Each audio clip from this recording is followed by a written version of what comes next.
ерөнхий сайдаа багаар нь дэмжиж. Хамгийн үр дүнтэй ажил нь бол одоо нөгөө корона тэр зүйл нэр яаж ажилласан нь бол одоо бүр ард түмэн бол сайн мэдэж байгаа.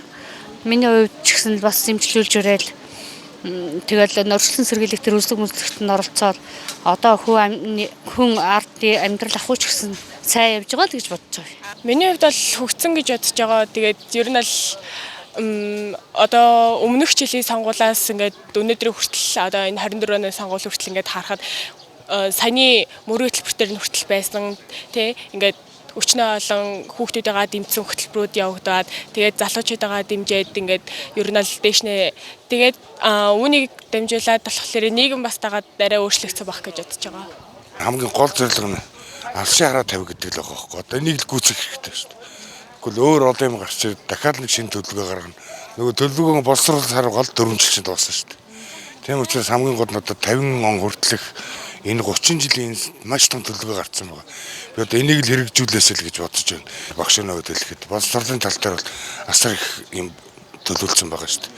Багш хүүхэд боловсрал энэ тал дээр маш их боловсруулсан байгаа учраас энийг л одоо гүйцэтгүүлэхийн тулд яалтчгүй оюун эрдэнэ засгийн шаашны ажиллуулах нь зүйтэй байх л гэж бодож байна. Яг хөгжим бэрхшээлтэй иргэдийн чиглэс нэг хуулийг сайн нэг шинжилсэн найруулгыг шинжилгээ батлаа. Энэ ч юм бол ялангуяа нөгөө хөгжим бэрхшээлтэй иргэн нийгэмд өөрөө ингэж зарчхад ч юм уу ингэж нийгэмд оролцоход тэр чинь хамгийн том гол асуудал байхгүй юу. Хуулиа мэддэг, хууль шинжилсэн хууль нь яг иргэдэд хүрсэн хүртээмжтэй байж ш нөгөө хөгжим бэрхшээлтэй иргэдэм нийгэмд илүү эрхчлөлтөө гэдэг юм уу илүү хүртээмжтэй зарчна гэсэн үг байхгүй юу.